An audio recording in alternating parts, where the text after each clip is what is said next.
take this opportunity? Seeing none.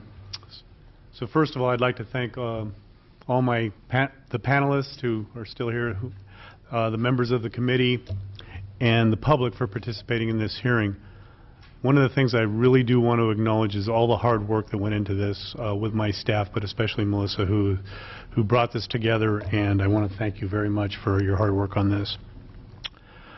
As it was mentioned, I did tour this facility from Madeira to Corcoran and saw some of the fantastic work that's being done by the tradesmen in the valley. How I got there, I took a bus from Sacramento to Stockton, and I got on a train and went to Fresno. And so I know about connectivity, and this was no way seamless with the delays and whatnot. So this high-speed rail project for the Central Valley is paramount to economic viability and able to flourish. And if you look at the power structure in California, from the Oregon border to past San Diego, it's within 25 miles of the coast. The Central Valley does get left out on a lot of things, and this is their field of dreams, and I firmly believe that, and I live in some of the areas that are affected by the power structure, that we get most of the goodies. So this is an opportunity for not only reduction of greenhouse gas, but people to afford homes in the valley and be able to commute, as has been mentioned, to the Silicon Valley.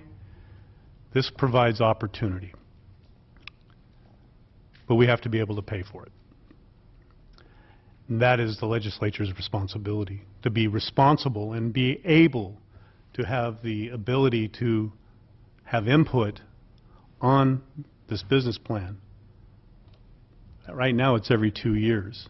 And I firmly believe, after seeing with my own eyes the complexity of this project and what the authority and its staff and the construction team are up against, that we need to up that game. We need to see it more often and have more input. And it was mentioned earlier also about communication. Now they've made strides, the authority, about communicating to me and the legislature, and they've added some staff who I absolutely agree has brought a better game to communicate with me and the legislature. But when I talk about promises made, promises kept, there's one indication right there about Merced where people were putting skin in the game, and then there was a bait and switch. And that's not acceptable, especially if you can determine that the ridership is, with the investment of $2 billion here or $2 billion there, stopping in an almond orchard.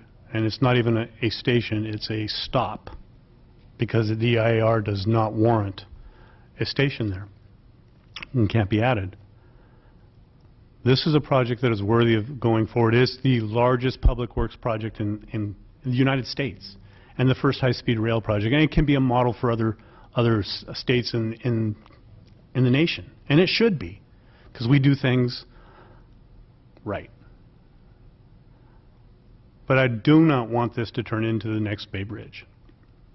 I do want that everybody involved have skin in the game and want to be successful and be willing partners to make this a success.